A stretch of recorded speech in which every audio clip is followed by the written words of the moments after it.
Hello, it's Friday, so welcome to another Scottish Independence podcast. This week we have a very interesting discussion that Skye had held with Ian Stewart, who is a former senior banker and now very active member of the Scottish Currency Group.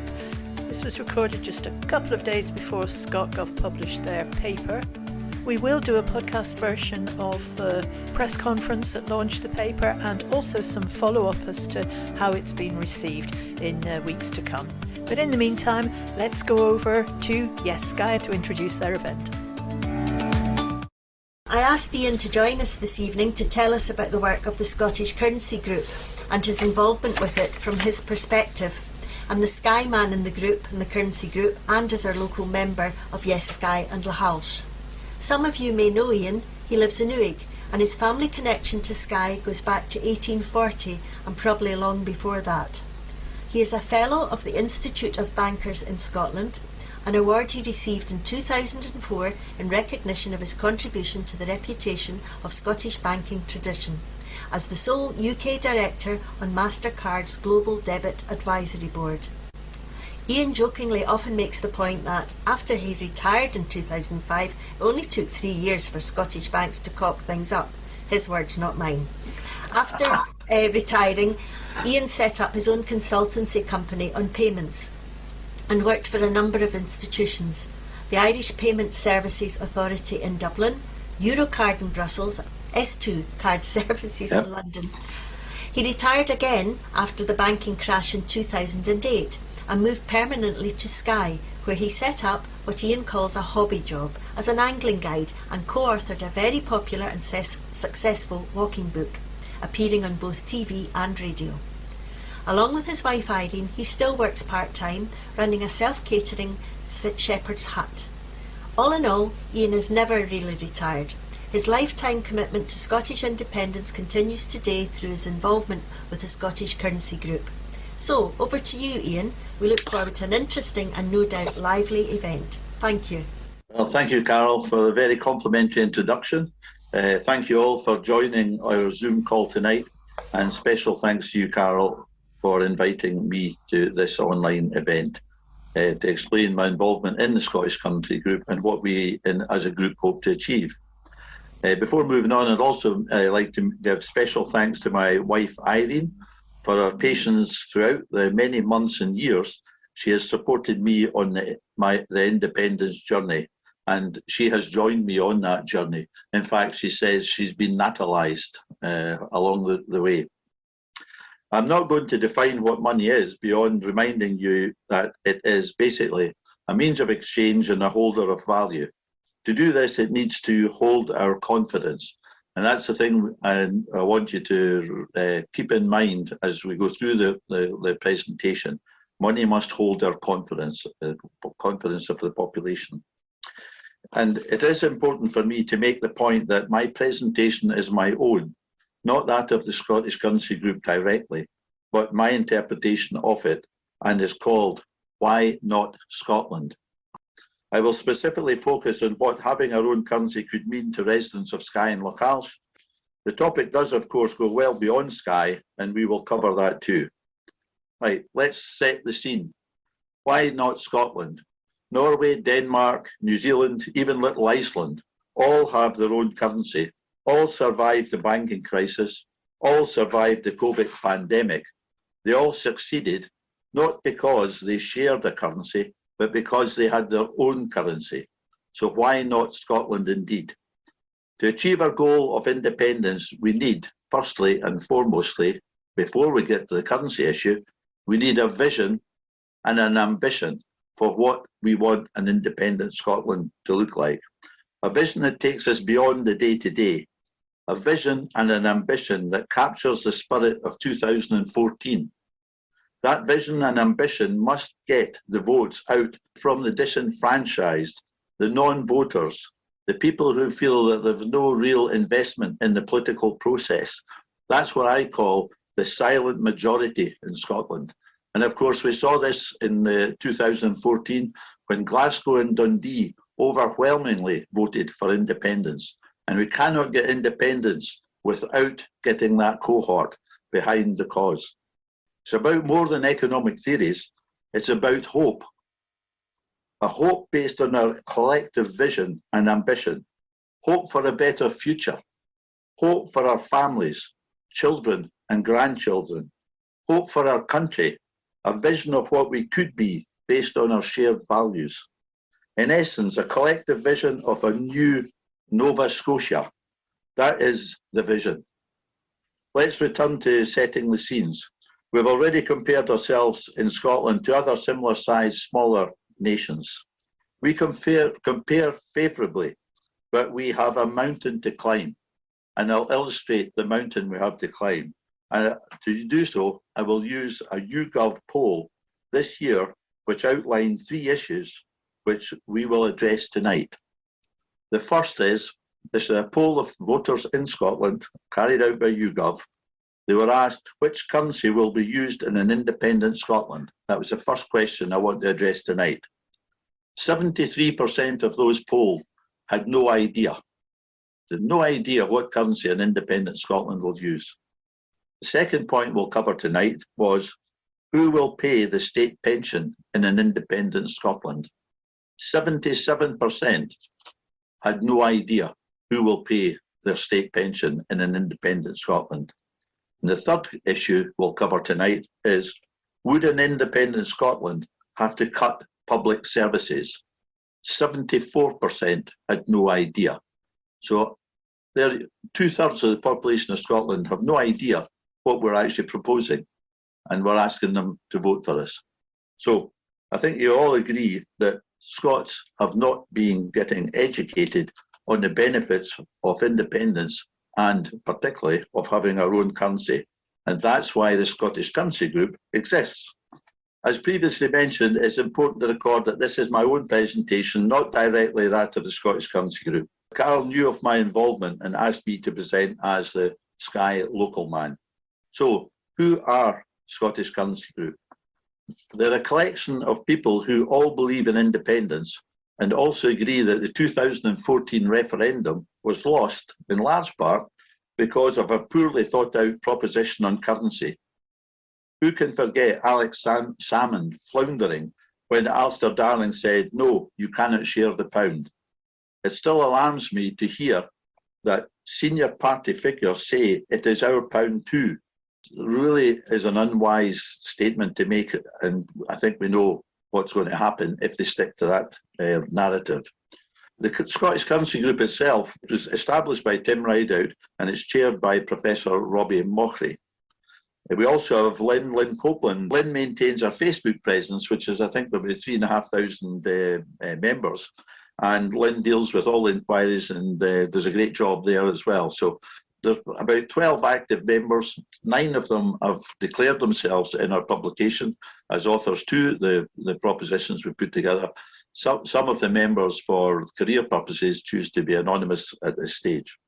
Our objective is quite simple, is to influence the currency debate and the Scottish Government. We strongly feel that we need to go beyond the SNP Growth Commission report and present a viable plan for the early introduction of a Scottish currency. And secondly, we need to educate independence supporting members and candidates across all parties and yes groups for the forthcoming referendum on our plans. What have we delivered so far?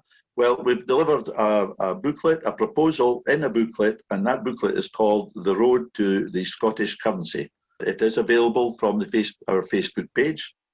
The second thing we've done is we've had face-to-face and Zoom meetings with MPs and MSPs across all parties.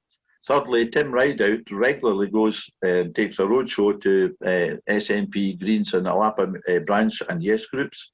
And going forward, the fourth thing we want to do is to repeat at meetings like this, because it's important for everybody on the Scottish Currency Group that we get the word out there. So, why not Scotland? 3 words. You'll note that the slogan for Brexit was the 3 words, take back control.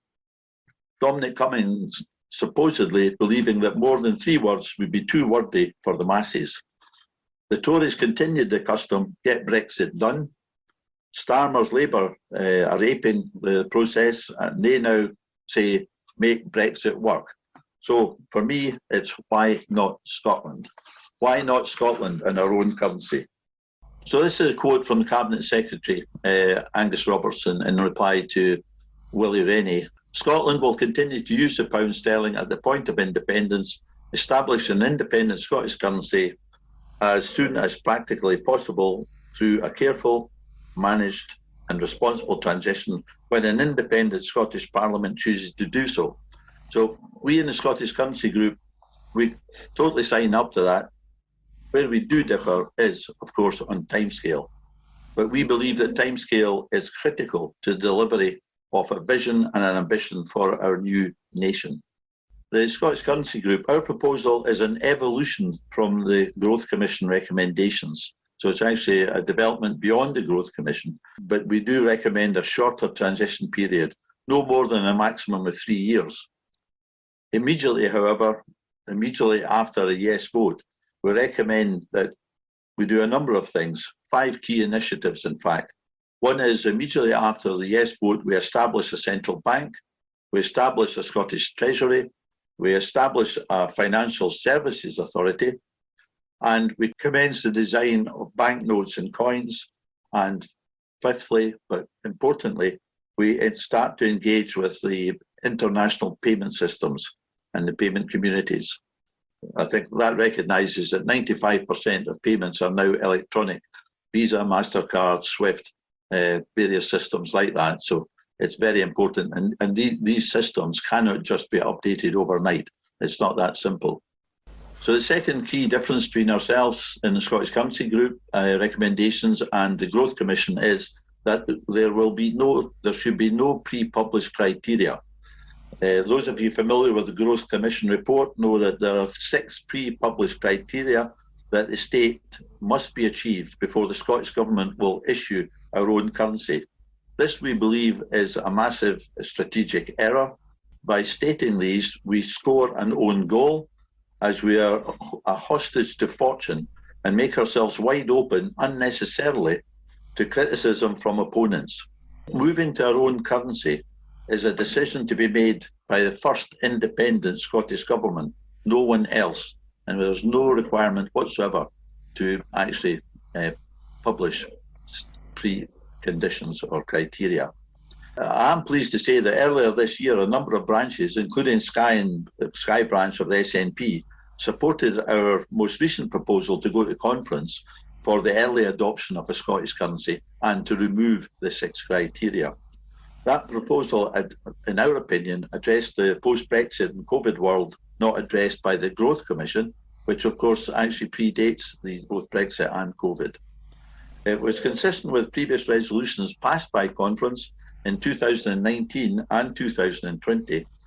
Member delegates have consistently supported our proposals, but the leadership have yet to commit, and that is a concern of ourselves in the Scottish Currency Group. So it was disappointing that our proposal was not selected for debate this year, and sadly we didn't get our place in the sun on the issue this year. The importance of our own currency cannot be overstated. Only that delivers monetary sovereignty. Taxation gives you fiscal sovereignty, and obviously that's very important, but is insufficient to deliver major change or address global shock, like the banking crisis of 2008 or COVID and the current 2020 financial crisis post-Brexit. So I have news for you all that as a currency issuer, there is a magic money tree. Contrary to what Theresa May might say, if you're a currency issuer, there is possibly no magic in the money tree, but there is certainly a money tree, because a country that issues its own currency can actually deal with issues by simply printing or creating new money. And that's exactly what the UK has done. It's what the European Central Bank has done. It's what the Fed has done to get our countries through the recent pandemics and problems. That's not to say that you can print it indefinitely. There are parameters. Those parameters are defined by the productive capability of the nation state. That means the totality of the assets of the state and its capability in using these assets to produce goods that we can sell in the world markets. And let's be clear, Scotland is a rich country. Those old enough may remember the Macron report from the 1970s, hidden by the UK government, both Labour and Tory, for decades. It concluded that Scotland would have an embarrassment of riches were it independent. 50 years after that report, not a penny came our way, and nothing has changed today. Just to give you a few facts from Scotland the Brief, and I'm sure most of you will be familiar with this, but per person, Scotland produces £17,455 worth of exported wealth annually. That's more than twice the UK figure, which is £8,648. 32% of UK landmass with only 8% of the population, 62% of offshore maritime area, 95% of crude oil production, 63% of natural gas production, 62% of fish landings, 60% of timber production, 25% of Europe's total offshore green energy capacity, 40% of UK's potential tidal power capability, and last but not least, contrary to what you hear incessantly on our media, that the Scottish education system is failing our people, we have the best educated workforce in Europe, with 47% having university or vocational education. So there is no doubt that Scotland is a totally viable independent nation. In terms of the Scottish currency proposal to the population, there is a revelation here. The Scottish Currency Group do not recommend a compulsion as such. And when I say a compulsion, I mean a state compulsion to adopt the Scottish currency. We believe this is important to avoid the risk of currency flight. The adoption of the Scottish pound should therefore be voluntary. The Scottish pound itself, it will be sold, not given away.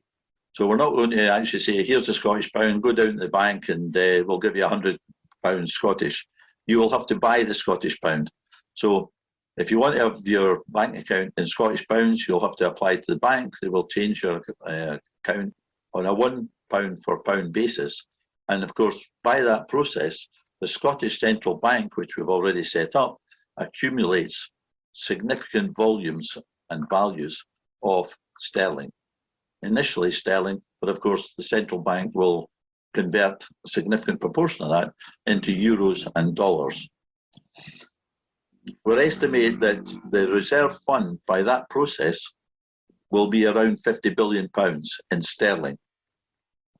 The UK has, or had last week, foreign currency reserves of 88 billion. I'm not sure how well that's faring given the current crisis, but you can see in the comparison that Scotland will be well provisioned in terms of reserves. Although I said there's no compulsion to actually adopt a Scottish currency, certainly not initially, there will be a conversion day. And that conversion day will be decided by that independent Scottish government, but it will, in our recommendation, will be within a 3-year period of independence. After that date, all government and tax payments must be paid in Scottish pounds. This is a sort of carrot and not the stick approach. So that will actually force adoption. Anybody who's working for the state will actually be paid in Scottish pounds from that date, and all taxes that you have to pay within Scotland will be actually required to be paid in Scottish pounds. Likewise, the state pension, which the Scottish Government will adopt the responsibility for in our recommendations. There will be nobody paid a state pension from the UK state after independence. The independent Scottish Government will take on that responsibility, and from conversion day, state pensions will be paid in Scottish pounds.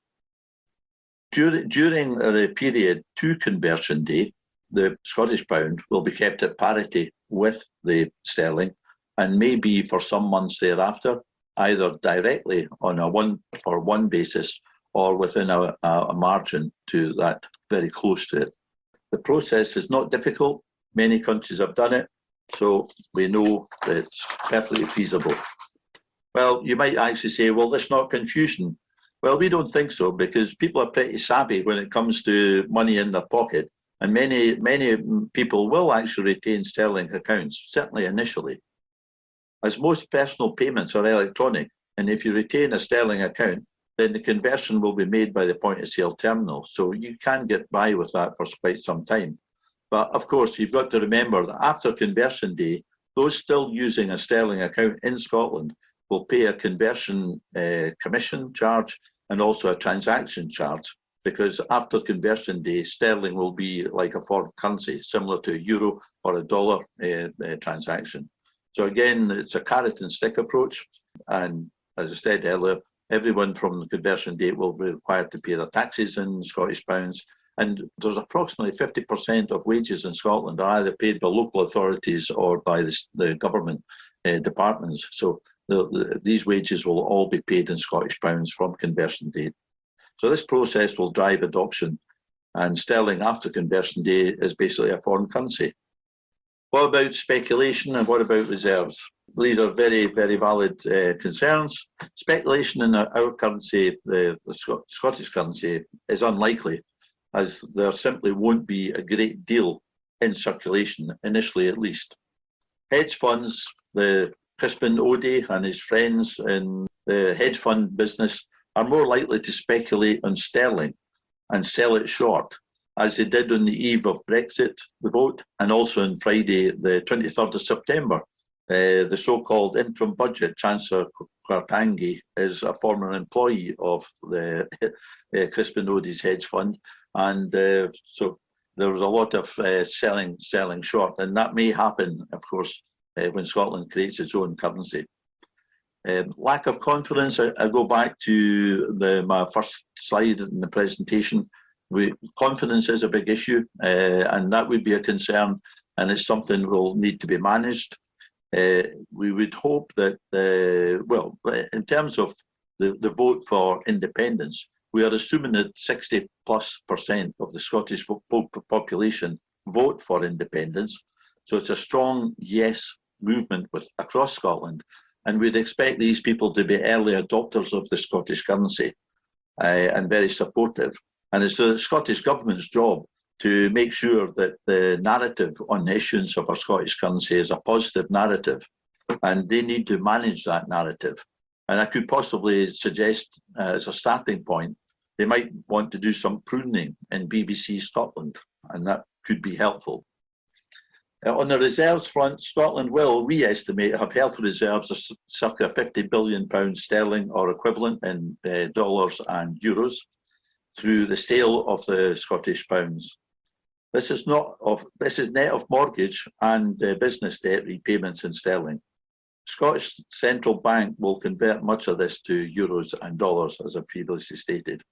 Reserves and a run on the Scottish pound, as the proposal of the Scottish Currency Group is to quickly move within that 3-year period to a floating currency. Reserves are actually not necessary because you allow the market to set the exchange rate for the Scottish pound.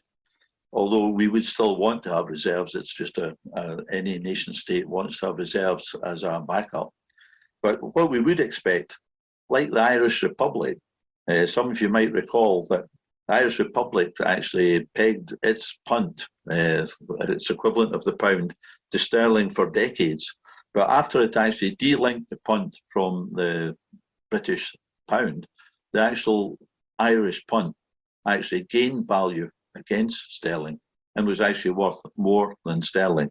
And we would expect Scotland with a currency which, well, I know it's not fashionable, but it is a petrocurrency because of our oil and gas reserves. I don't know of any well-managed country which has a petrocurrency where that currency is not strong. And I would imagine that Scotland would be no exception. So why not Scotland indeed? Only with our own currency can we deliver on our vision and ambition, because only with our own currency do we have monetary sovereignty, giving us the capability to create money. Fiscal sovereignty through taxation powers only takes us so far and is not far enough. To recap, the key benefits of issuing our own currency are: we can finance a fiscal deficit almost indefinitely. We'll actually create the deficit in our own currency. We're not borrowing from We avoid borrowing in a foreign currency, including sterling. The last thing an independent Scotland wants to do is to actually do its borrowing in a foreign currency. And this is why sterlingisation is a non-starter from the Scottish Currency Group's perspective, because we would end up, if we had an example of not a COVID pandemic, we would end up borrowing billions in sterling. It would cripple our economy. It's absolutely vital that we have our own currency to guard against that type of scenario. For example, you just need to look at Sri Lanka. Sri Lanka is bankrupt because its government did most of its borrowing, international borrowing, in US dollars. And of course, with the pandemic, they were totally reliant on the tourism industry to make the repayments of that debt. And of course, they had no income for 2.5 years. That just illustrates the dangers of borrowing in a foreign currency. So having our own currency, we actually avoid borrowing in a foreign currency. It also gives us the capability of building infrastructure. Just like after the Second World War in the United Kingdom, you've got to think to yourself, the United Kingdom was so indebted after the Second World War. We owed so much in dollars to the United States of America in war debt, but we still were able to actually have the biggest council house building program that Britain had ever been able to roll out. And that was because that was funded by the UK pound. We were issuing our own pound, creating jobs in construction. That money was going into the economy and created its own supply and demand. So actually, it's critical. There's so much being done in Scotland. Roads, infrastructure, hospitals, affordable housing, all these things, if we have our own currency, we can do, and they create jobs. And that the money we pump in to the economy is spent in our own shops. It just enhances everybody's life expectations. And we can provide, lastly, we can provide a cradle-to-grave social support system. Again, when we look at pensions in Scotland, the pension is 27% of the average wage in the United Kingdom. The poorest pension in the European Union, second only to Romania. Even the Irish Republic pays 43% of the average wage as the state pension. Now, I would like to hope that if we have our own currency, that we could make a commitment to the pensioners' population of Scotland, that we'd move very quickly, within 3 years, to at least the Irish Republic equivalent of 43% of the average wage. Think what a difference that would make to our pensioner community. And remember, in Scotland, the pensioner community is almost 1 million people. 1 million people who go out there and vote. So it's another cohort that we need to mobilise in support of Scottish independence.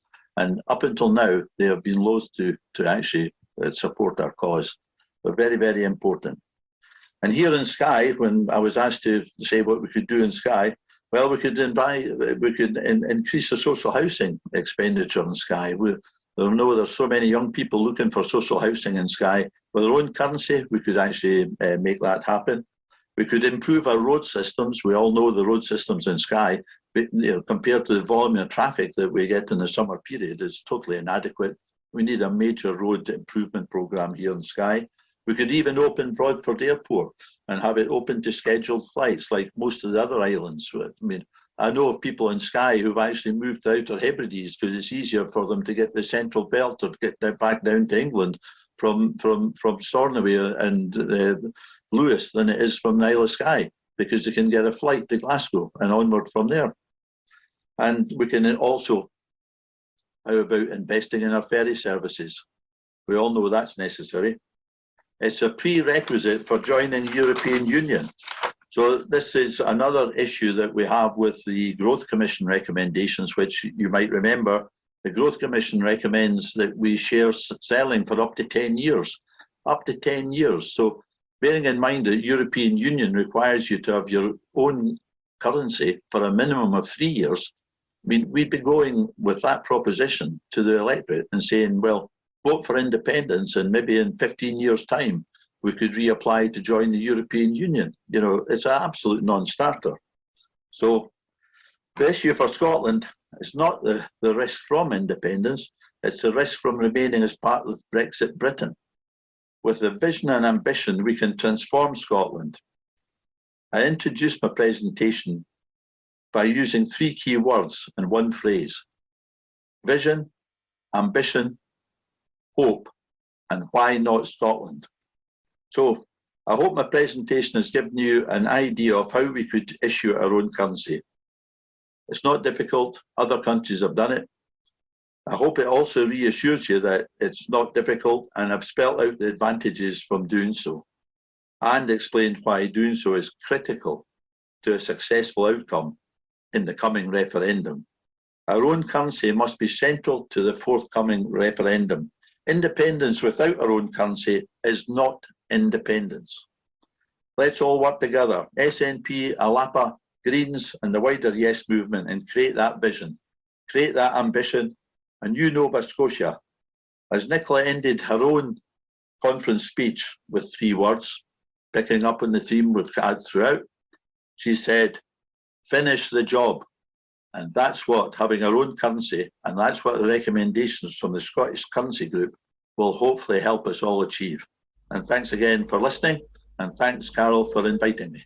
Well, thank you very much, Ian, because it's a topic that I do find quite difficult, and I certainly know that I'm going to be able to go to street stalls and feel far more confident, de-scarifying everybody's thoughts on currency. And the more that we come to events like this, the easier it's going to get for people, and I think we should try and get this out as wide as possible. So thank you. I've got 2 questions. The first one, with our currency based on a productive capacity, how do we set a simple and unarguable narrative that can be carried to the people? In other words, how do we sell that we're not going to get taken apart by the media as normal? Well, I think we just got to stand our ground and actually, bring out the points I made in the presentation about the wealth that underpins the Scottish economy. I mean, we've had decades of being told that we're too poor and we don't have resources. But I mean, the reality is, when you go through the facts, then the facts speak for themselves. Where in terms of the population compared to the resources available to us, it's not a simple narrative. You certainly can't answer it in three simple words.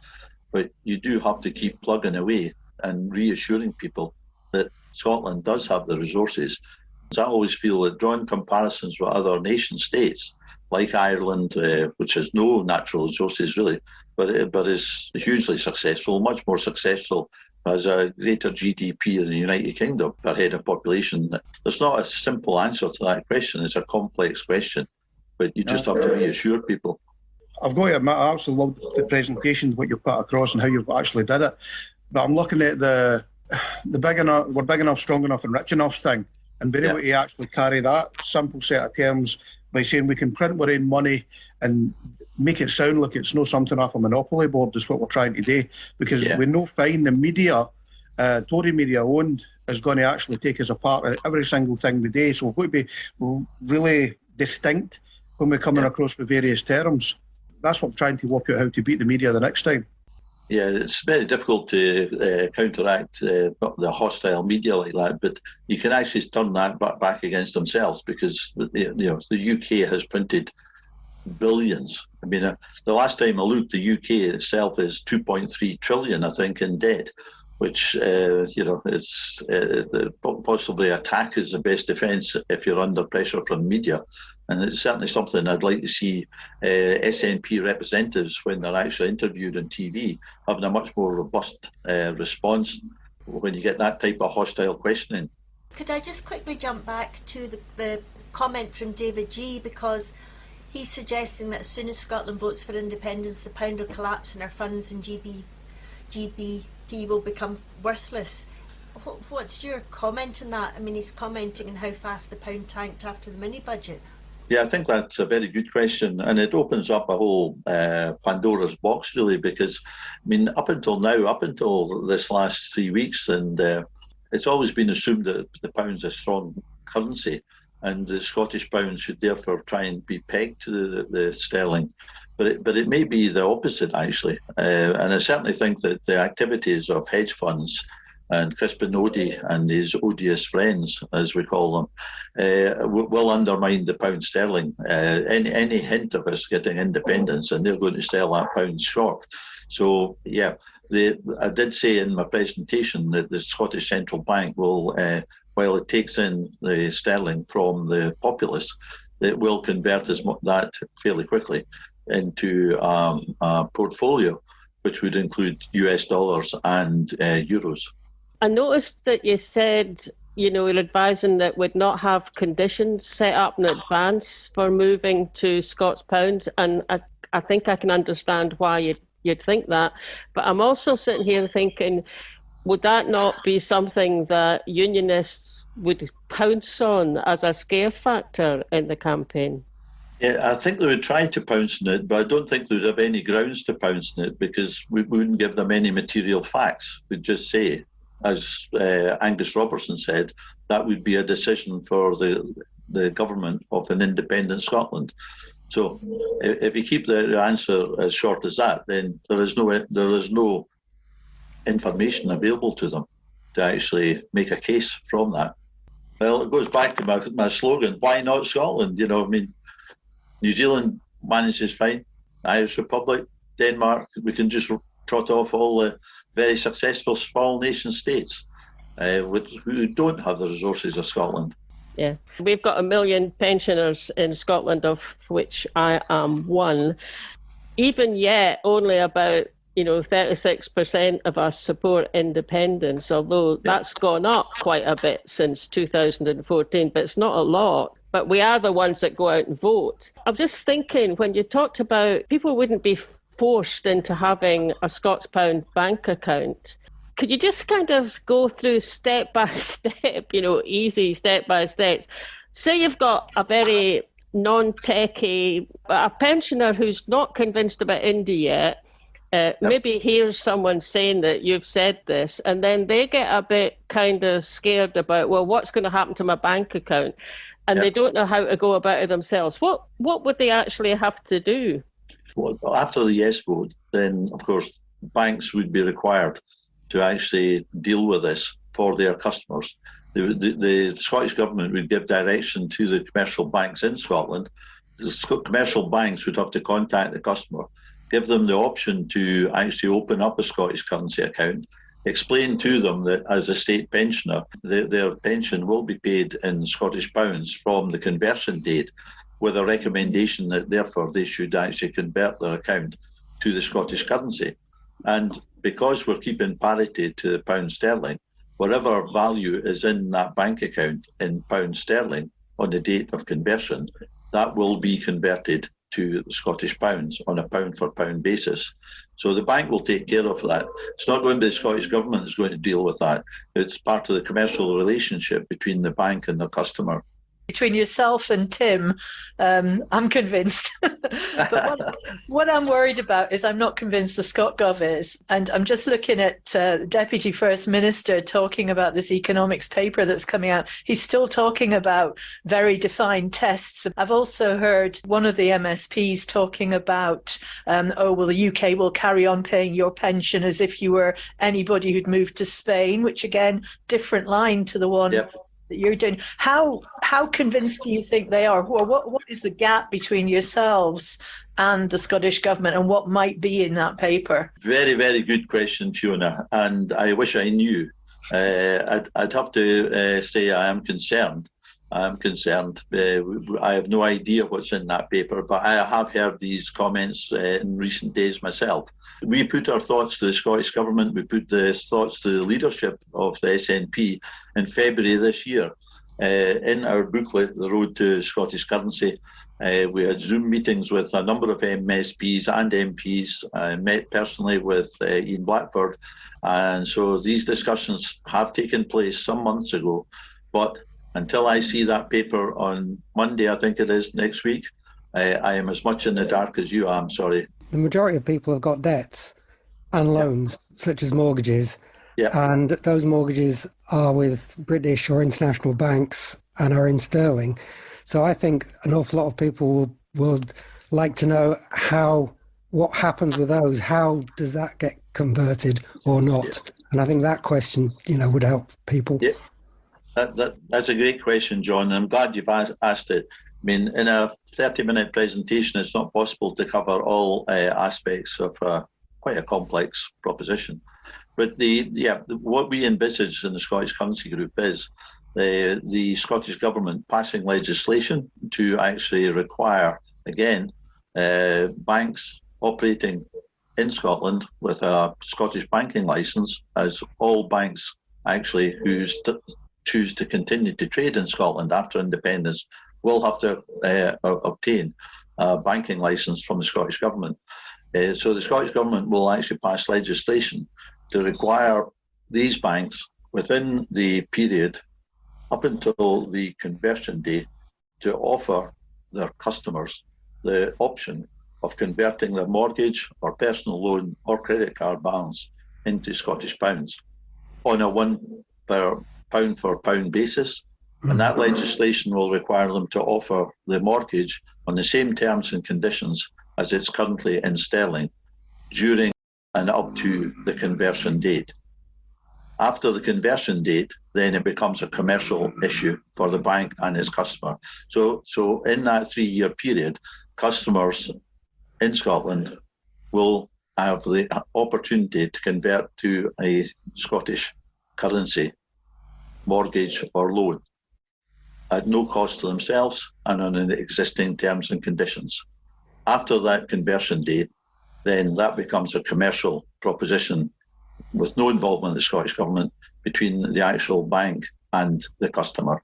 And for some customers, they may wish to keep it in sterling, because if they work for a UK organisation that continues to pay them in sterling, it might be to their advantage.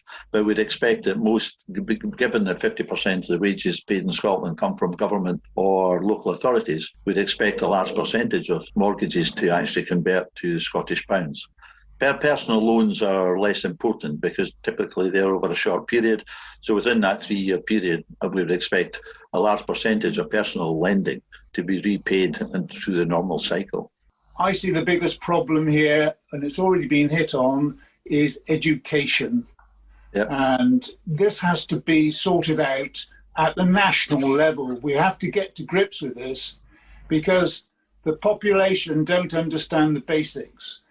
Now, I've written a number of documents and papers about macroeconomics. I understand communication very well. I've been in engineering for 40 years throughout the world and had educational colleges in 6 countries throughout the world. So I've got plenty of experience. I would like to join your group. I was actually approached some years ago, but I joined the Alba Party. The Alba Party also have a booklet out, which is called the We Alba Book.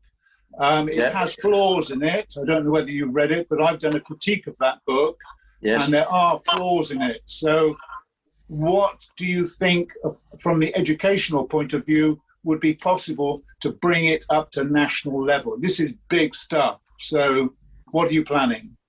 Well, we're planning meetings like this so we can actually, and it's great to get your input, Neil, and I'm sure the Currency Group would be very happy to have you on board.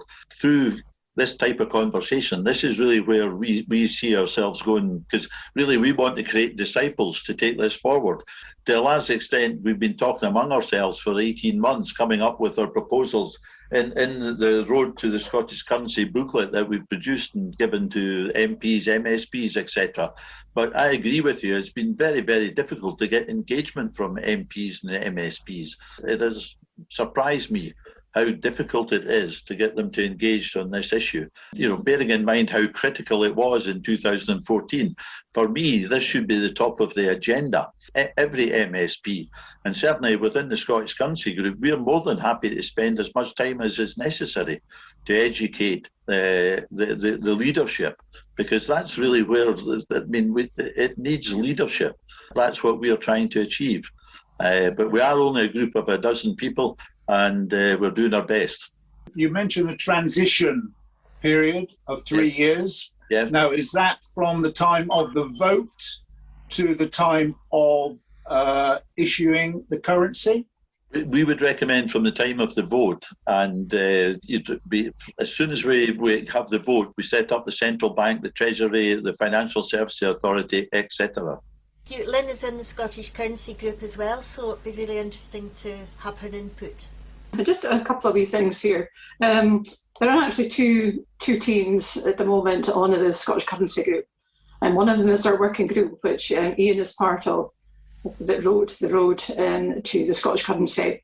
We decided to set up a campaign team with people who were into graphics and into getting information across to the individuals that we'd be obviously targeting. And one of the things that someone brought up was the education aspect. I think it was Neil Ty brought up this educating people. So most recently what we've done is we have Malcolm Brevo, whom I think you possibly know. We've devised a series of talks, basically just to train facilitators. And these facilitators will go out and about the different groups, etc., and pass on that information. Now, we've had the very first of that series already here in Inverurie in Aberdeenshire, where I live, and it was very successful, and it was at a level which most people would understand. So we've actually videoed that, and Malcolm and I are going to actually have a look at editing it down a wee bit and putting it into a format that could be shown to different groups. But another part of the remit of the campaign team is to produce in the literature. And the road was introduced in July, and it was launched at the SSRG conference. So we have that already, and that's available through the Reserve Bank, the actual hard copy. But there is a PDF which is available and free to download. And we decided, with the cost of living crisis, etc., that the bulk of the literature that we produce would all be free to download, so that nobody could be denied if their finances were low or whatever. So we've done that. But just on Monday there, we produced another booklet, which is our Q&A booklet, which is really designed for activists and people, very straightforward answers to all the typical kind of questions that you would ask. And I believe it was John White who asked about mortgages and loans. And John, there is actually a section within that Q&A booklet, and it's dedicated to mortgages and loans. So you would have got the answers, simple, straightforward answers to your questions in that section. And there's also the very last section within that Q&A booklet is on pensions. So I think that's worthwhile having a wee look, or even joining our group on Facebook, because we actually have the post which Tim put up as soon as it was launched on Monday there. We have that to download, so you can actually look at that booklet yourselves. But also, I think I put up an article that was from the National. Right at the very end, there's actually a link to the booklet there as well. And I think it's really worthwhile reading the article first and then looking at the booklet. In addition to that, we've got crib sheets for activists with lots of different questions as well that you may come across when you're knocking doors. And also, we're in the business of, at the moment, producing a series of memes that can be used on social media. And we've got 7 of those ready to rock and roll. So we can get that out to people that if you wish to use social media to advertise all the different features of our Scottish currency plan. So there's that, and there's also, we have a pensions person on our campaign team as well, who's producing posters. And these posters can be used in hubs, on your stands, etc. Different exhibitions can be passed around at a meeting, laid about. If you've got a coffee morning or something, you could put them on a board for people to look at.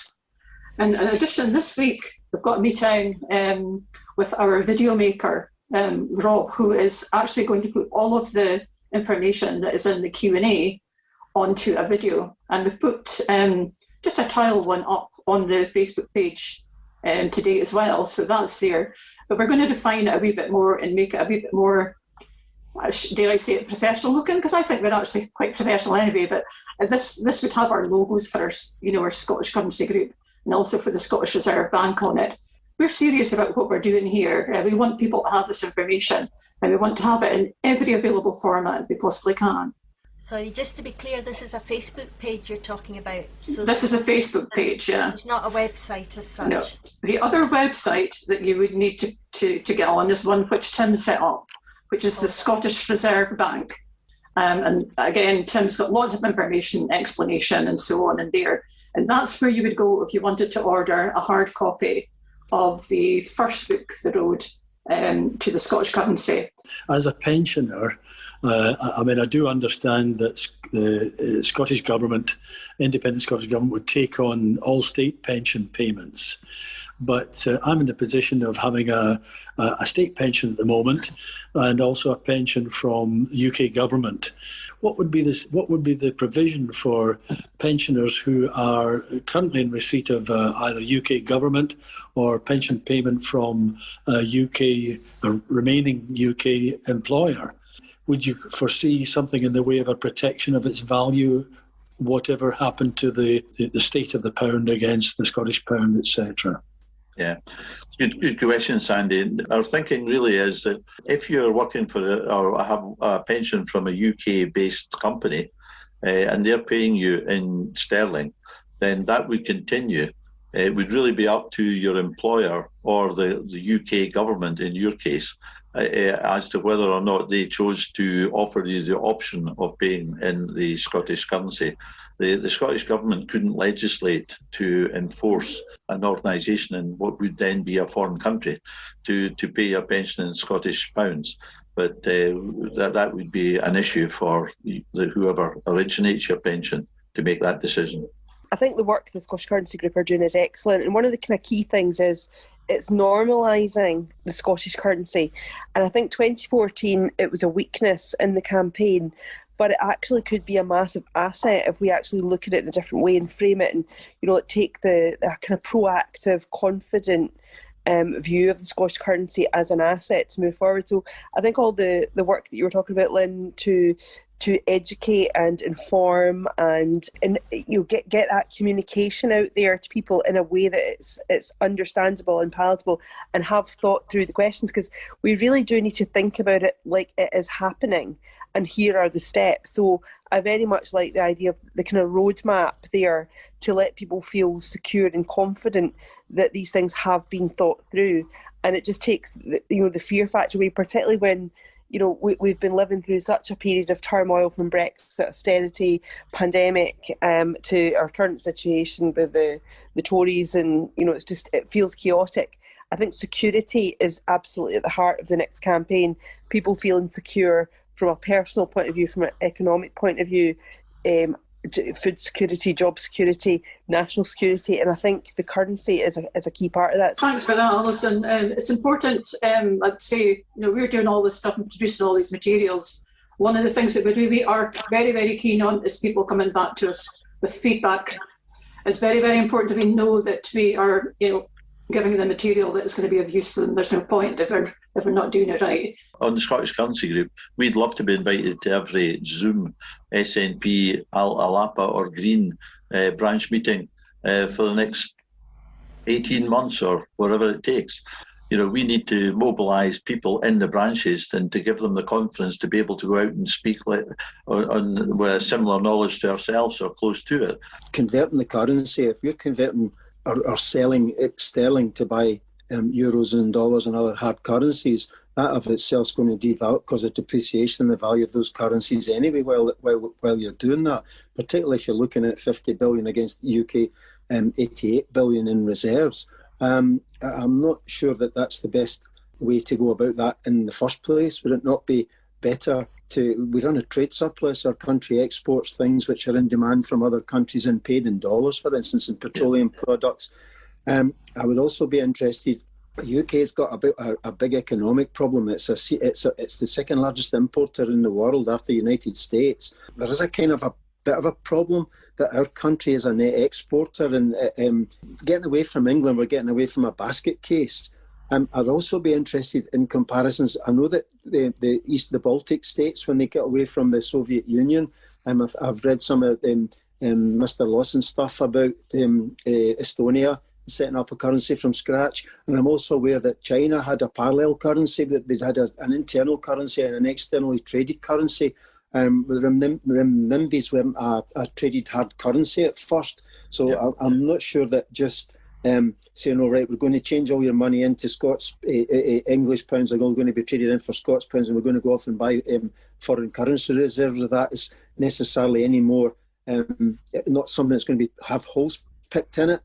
Also, the other one I'd like to say is about the pensions. I'm not a pensioner yet, but it's a good aspiration to want to have have a much higher pensions in comparison to what the British pay.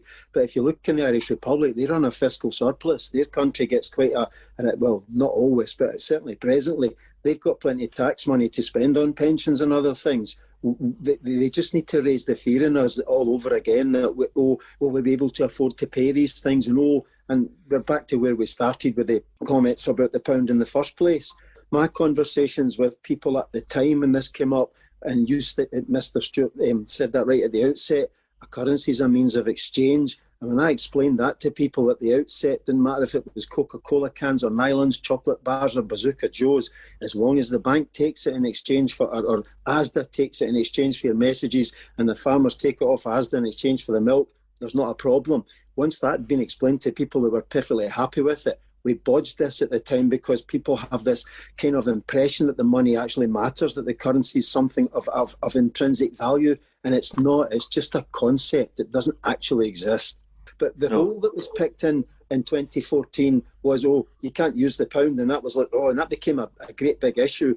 But when I was talking to people at the time about it as an individual, talking to people in a Yes campaign, and I found that all you had to do was, it's not a question of trying to get people to be really confident, but they have to just grasp the concept that money doesn't exist. It's just an arbitrary thing that's done so that as a means of exchange. It shows that all things can be converted to a common standard, that all, apples and oranges and your labour and fixing your car and, everything's got a kind of convertible standard. So actually what the currency is really doesn't matter. But they won that march on us the last time. So I'm a wee bit wary when we talk about things like giving, 43% of the wages is going to be the pension rate. Somebody just needs to say, how are you going to finance it? What's the tax base? And we've no idea. We don't know how much the tax base is in Scotland. We've no idea.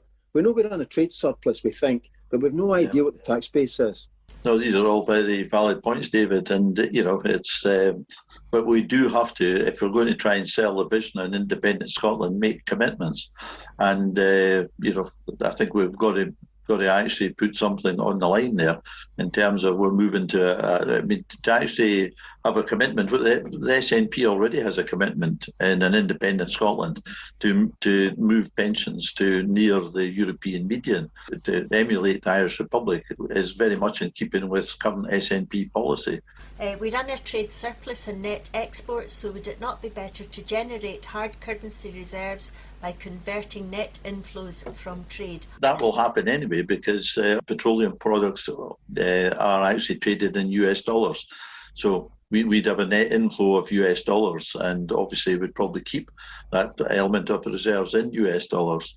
So Ian, you suggested a currency conversion date. Well, a lot of different countries actually use the conversion date. So I'm assuming, like every country in the EU, when they moved to the euro, had their conversion date. So we're going to have to, again, with that narrative idea, be able to sell specific countries that have been successful with that currency conversion date. What countries are we actually looking at there? Yeah, I mean, the ones that we look to are the ones that are closest to us, like the Balkan states, Estonia, Latvia, Lithuania, Bulgaria, who all had to move their own currencies. The one thing I would say about the former Soviet states, it was a much simpler process for them to move to issuing their own currency because their payment systems weren't really particularly well developed. Having been former Soviet states, they didn't have banking systems similar to a Western European democracy. So some of them could move very quickly to their own currency. That's why we would take slightly longer. I mentioned the requirement to deal with payment systems, international payment systems, Visa, MasterCard. These organizations issue every 6 months, they issue bulletins to all their members globally, instructing them to upgrade their systems. And one of the upgrades they would have to push out would be an upgrade to include a new currency code for Scottish pounds. And that has to be populated throughout the entire Visa, MasterCard network, throughout the global network. And so, that doesn't happen overnight. That would require a lead time and an implementation time. And that's why we say up to 3 years. Do we have actually any kind of modern Western countries that's had that conversion date in the past, say, decade or so? Not other than the actual former Soviet states. There's been a couple of South African countries that have moved, but I'm not familiar. I know Tim Rideout is very familiar with them.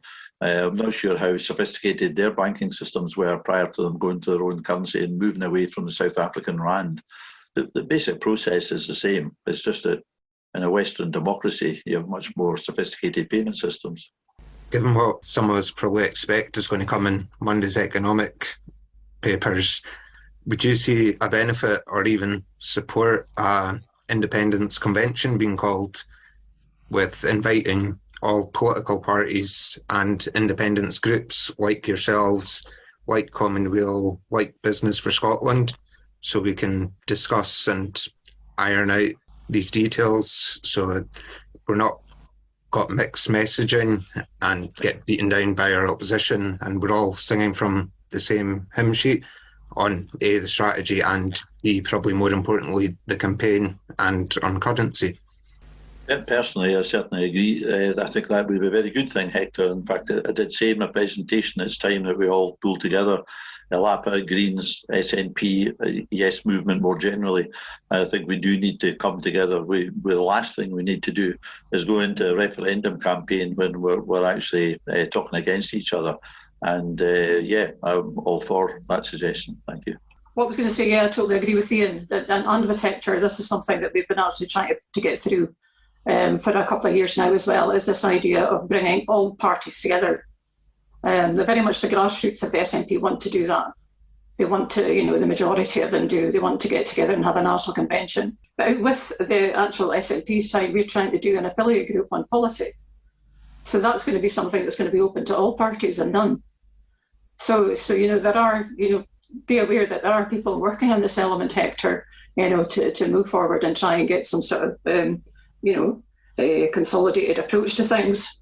My question really is about the polling. How much polling have you done of the population, 1,000 or so, in connection with all the sort of issues that you've been raising tonight? Is there a lot of feedback from what people think there according to the ideas that have been coming forth, which I very much support? The polling I referred to was actually by YouGov. Just going back to the conversation from earlier, and I take completely the point that you can't expect firms based in other countries to fall in with what we want. But I do think that the UK civil service is in a different situation because it's got a disproportionate number of Scottish employees, and they'll have worked in Scotland all their lives for organisations like DWP. So if we're going to say to them, well, okay, you'll still get paid in sterling, which means you're going to have to pay conversion fees. And if the sterling tanks, you're going to lose a lot of the value of your pension. That's a lot of people to be hacking off. And I think we maybe need to try and come up with a better answer for that group. And it might be that to do with, the civil service unions perhaps might be able to get involved. Civil service pension scheme is owned by, Scotland has got a claim on that, I would suggest. So it might be that there's something more that they could do in terms of hiving off the Scottish-based ones, say, which you'd have a lot of support in them. We wouldn't want to lose it over something like that. I think that's a great point, Fiona, and I think we'll take a note of that because, that's obviously a part of the negotiation in the independence negotiations, because we are, as a group, committed to taking on responsibilities for state pensions. So why wouldn't we take on the actual pensions of civil servants who have actually worked in Scotland but are on the UK payroll? Seems totally sensible. Thank you. Any other questions from anyone? Well, I would just like to thank everybody for committing their evening to come and listen to me talking about my role in the Scottish Currency Group. And of course, Lynn has been here to give the official version. I've been giving the Skye Man version. So thank you all very much. Well, I'd like to thank you, Ian, because that was really a really interesting presentation, and it was a really good follow-on discussion. So that's this week's podcast from the Scottish Independence Podcast. Hope you found that as interesting as we did.